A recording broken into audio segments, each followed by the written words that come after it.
Hello there, ladies and gentlemen. Legend Commentaries here, bringing you today a commentary with Gangplank in a 5v5 on Summoner's Rift on this September 11th of 2012. And I did want to take just a moment to provide my condolences to any of you who were affected in the United States of America 11 years ago when that event occurred. And not going to spend too long on it, but just wanted to say that I know it affected many people, and my condolences if you were profoundly affected by it. So, right into the issue here. We're going with Gangplank, going to go through his abilities. His passive, Grog-Soaked Blade, is where your basic attacks, and that includes your Parlay because it is a physical damage effect, apply a poison that deals magic damage and slows the enemy. It can stack up to 3 times, and it lasts for 3 seconds. Then you've got your Q Parlay. It launches a bullet from your gun, and if it deals a killing blow, you gain some extra gold. So it's a really good farming utility, and it gives you a bit of ranged harass in lane. Your W removes Scurvy, and it basically removes all crowd control effects and heals you for varying amounts depending on the level of the skill. Your E, Raise Morale. On passive, it will increase your movement speed, and on activation, it will increase all of your nearby allies' attack damage and movement speed as well as yours. So it gives you kind of an amplified effect, and then while it's on cooldown, you don't get any effect from it at all. For your ultimate Cannon Barrage, not doing a whole lot of damage. No one wants to fight in this for the entire duration, but it's used kind of as a global pressuring spell. It can be used to assist in team fights, as well as to cut off escapes or to provide initiates for your team. So I'll show you an example of several different types of initiations with your Cannon Barrage in the upcoming footage. For my runes, I go for a very standard AD top book, going with my AD reds and quints, armor yellows, and magic resist blues. You can switch that up with some more offense if you want. I kind of like the armor and magic resist to give me a bit more durability in lane. For my masteries, I go all the way down the offense tree, 21 points. Getting both the spell pen and the armor pen helps out quite a bit with poke and late game, getting through some of that armor and magic resist that people like to build against heavy damage top laners. For the other 9, you can go into either offense or into either defense or utility. I like utility because it gives you the movement speed, the summoner spell, cooldown reduction, and that buff duration as well, and the mono regen isn't bad at all either. Defense, you can go there if you think you're going to have a hard time in lane, or if you find that you're getting harassed a lot early game and you're not quite positioning yourself well to last hit creeps. So kind of go with your playstyle for the other 9 points, but definitely keep 21 in the offense tree. Alrighty, so off we go to Commentary City, starting out with this Gangplank up top. I think is the only really position you can go anymore. Jungle Gangplanks are somewhat viable, I suppose, if you wanted to try it, but top lane they're pretty strong. And here I saw that I was going against a Teemo, so I ended up going for a Mechie Pennant because I realized I'm not going to be able to get up in their face. It's not going to be a melee, last hitting battle. So I went for the poke, and as you can see, it kind of pays off because you can really do a lot of work and still have a lot of mana left over. I was able to last hit a minion and then get 2 parlays off on him. I did blow my summoners, but it's okay because first blood, 400 gold, definitely worth it. Now here, Nautilus helping me out quite a bit. I am able to use my W to get out of that the blind that Teemo has with his Q. It's a really nice combination for this lane matchup in particular. Picking up that with a parlay just to make sure. I'm pretty sure my Ignite would have gotten it, but I just wanted to make sure that I would get it. But that is something to remember, is that all CC is removed by your remove Scurvy. So that includes Teemo blinds, that kind of thing. It works out really nicely. The exhaust slow, you'll see me use in just a second here. And there, the global pressure of the ultimate, definitely helping out all across the map. You have to be aware though, you have to have that in your mind constantly of looking down at the minimap and knowing what's going on. And that was kind of instilled in me from when I played support Soraka a lot. So here, Jarvan up where I don't have a ward. I had one down on river, and I think that's kind of the ideal place to put it for the most part. But Jarvan did come up through our jungle. He baits me out over here. I'm able to flash out, fortunately, to get out of his ultimate. And actually, I'm not able to use my flash again till a much later point in the game because he does keep on me with that. And he continually harasses my lane, and he was ganking quite a bit. Luckily, I was able to get out of it with a few nice escapes, but here, he is super fed. He is 5-0-1, so I wanted to use my Ignite, do damage to him, and get him out of the team fight, because I figured that once their main damage dealer, which, you know, he's building tanky, he's got his Phage, he's building Merc Treads, got a Philostone. I figured that once we got him out, the rest of the team wouldn't want to commit, and that turned out to be okay, and we didn't lose any lives there. Now here, Teemo overcommitting and trying to fight me, I realized that I can just go in on him all day long, so I just go onto the turret, take him out. I've got my Wriggles there giving me a bit of lifesteal, so I can stay and sustain for a bit under turret as well. So those are kind of the plays that you want to make on a Gangplank. You have to realize that you do have the ability to, here, global pressure once again, just want to point this out, kind of saving them because, no one wants to fight in a Gangplank ultimate, and they were definitely looking to. Our team overall lower on health than they were, so kind of pushing them out of the way. And here showing the remove scurvy with an exhaust. Jarvan is going to come in here, the exhaust, I use my remove scurvy, I get caught out with the ultimate though, flash out once again. So you can take a flash teleport if you want. I really like Ignite because it allows you to go more of a carry, which is kind of the build I was looking for with this. You can see down there right now going for an Infinity Edge first. And actually an interesting choice with my Meki pendant is I built it into a chalice. Sometimes I just sell it. To be honest, I just sell it out, get my Merc Treads, because honestly Gangplank doesn't have that many mana problems. But because I was going up against Teemo, I went and I rushed a chalice and Merc Treads, and it worked out really, really well for the lane because you can poke quite a bit with Gangplank and not really have to worry about getting poked back. That's going to secure you the lane no problem because you can out farm them just because of that bonus gold with your parlay. Here, Jarvan coming in, and I'm just going in on whoever is underneath the turret because I'm melee and I don't want to overextend, but I do want to be able to do damage. So I'm just kind of staying there. Unfortunately, flash after Vlad, he had pooled, so nothing to come of that. But I am able to pick up the Jarvan with the Ignite on him. Keep in mind on their team that even if he is the tank, if he's 7-2, he's still going to be dealing a majority of their damage. And their Caitlyn doing quite a bit of work as well.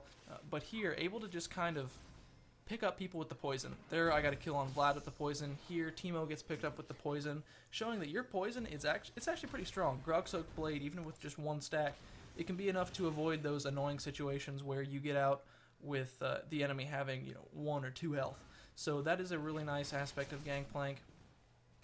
But continuing on with the build, I went for a overwhelmingly attack damage build, going kind of like an AD carry, i.e. to Phantom Dancer to Last Whisper. And I actually like that build a lot. Here my team engaging in a 5v4. I'm up at Golem right now doing the blue buff, and they just kind of went in on it. But fortunately, I'll be able to come in here and see if I can't clean up after Teemo takes out our AD carry. At this point, 7-0-1, our team, no one is positive except our AD carry. So that is a situation I'd rather have if only one person has to be positive besides me. But here, taking down that Lux with one more shot. And then I'm going to go in on the Vlad here. Now, note that I stayed behind Nautilus under the turret. You can go tank plank, going with the Warmog's armor into a Atma's Impaler. And that's actually a very valid build, something that I've played a lot of. And, I play a lot of Gangplank. People don't really realize it, but I really like this champion. I think he's not overpowered, and that's why I like playing him so much, because he does take quite a bit of skill to actually execute and perform well with.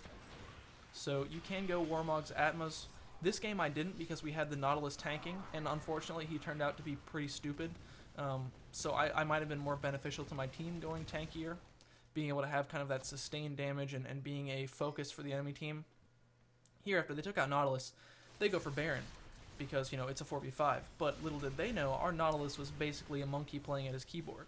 And I felt proud of myself. This game I never typed once in chat. Never once. I didn't rage at anyone, and it made me do better. I was just focusing on my gameplay. There, Lux missing an ultimate, almost picked up Sona. But here, I'm using this strategy of run out, run in, poke. Run out, run in, poke. Malzahar using that wall to his advantage with the ultimate. This is a pretty good Malzahar. He didn't do well in laning phase, but come team fights, he was actually able to perform quite nicely. And this is a really nice combination here. Now, Caitlyn has her ultimate up. I'm going to run in here, get sight of the Lux, and the ultimate goes off. Nice pickup on that Lux by Caitlyn. So Caitlyn at this point actually getting quite fed, and we're able to kind of whittle away at Baron. Back to the build. I keep getting away from it over and over again. If you go for a Warmog's Atmas build, I would recommend going 21 in defense and 9 in offense. If you don't want to do that, then at least put the 9 in defense, because you are going to be going more tanky. You're not going to be looking to deal a whole lot of damage. You might get something like a Frozen Mallet with your Atmas. And those kind of things can increase your damage enough to where you're still a threat, but gives you a little bit of tankiness. You can go Warmog's, Force of Nature.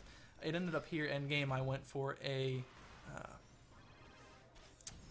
Guardian Angel instead of my Chalice. I ended up selling the Chalice and getting Guardian Angel because I still wanted some defense, because I'm not ranged. I mean, you have to remember that as Gangplank, you are melee. And luckily, you can get away with being ranged most of the time because your parlay does do a lot of damage. Here, I mean, I'm not in the thick of things. I'm kind of chasing after Caitlyn there to see if I can't get an auto attack off, but here in just a minute, you're going to see that if you're in melee range, you can do a lot of work on Gangplank, and even at ranged. And there, Caitlyn just, she's actually getting pretty fed at this point, so actually able to do some work. And I don't know why she launched that ultimate, but still doing some damage. Now, the one drawback behind Gangplank is that he is melee, and I kind of said that his range does do a lot of damage, and it can. You saw me there critting for 1,100 with the parlay. They're ignoring the Vlad, letting Caitlyn get fed. I want Caitlyn to be the overwhelming AD force. I was nice for the mid game, because that's when Gangplank really shines if you're going AD, is in that mid game when everyone's not using their CC on you and not able to sustain through your attacks. Late game, AD Gangplank gets way, way weaker, and Tankplank is where it is really at. That's where the strength is with Gangplank late game.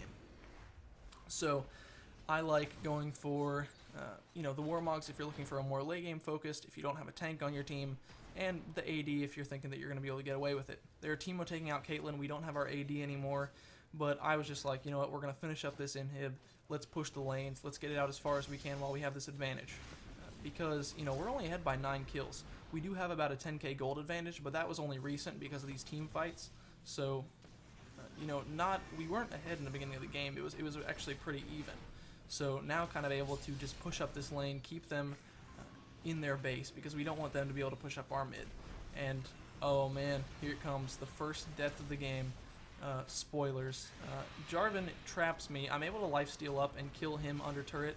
Here, I should have moved out immediately. I popped my ultimate, but unfortunately, Vladimir able to pick me up with the turret assistance. So, I got my first death there, 12, 1, and 10. Nothing to frown at, but I would have liked to go, immortal throughout the entire game. And unfortunately, they kind of realized that, okay, we need to focus this Gangplank. I picked up a Bloodthirster, a Last Whisper, going very much AD mode. So my parlay is going to be poking for a ton, and you'll see that here in just a minute. I'm going to be able to 2v1 these two over here. Jarvan comes in and pretty much able to just chase him out of this fight.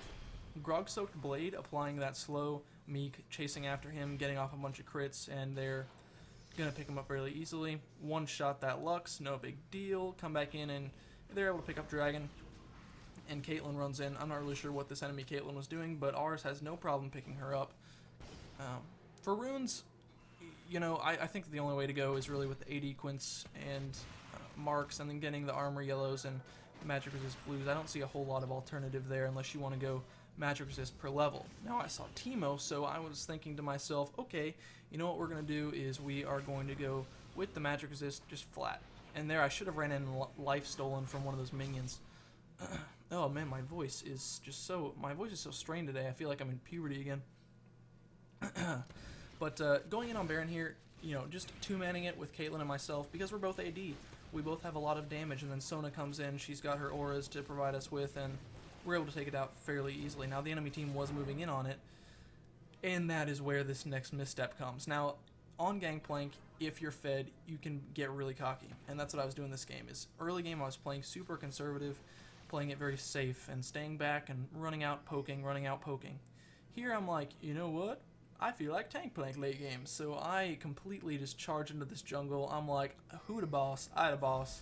I get caught by Lux Blinding. I cleanse out of that, so no big deal. You use your remove scurvy, but this Teemo, man, he was all over me and pops my Guardian Angel instantly after I buy it, pretty much. So pretty much a waste there. That was a really bad decision on my part. Something that you need to keep in mind is that's kind of the mind game you get going with Gangplank, is this mentality of like, I'm invincible.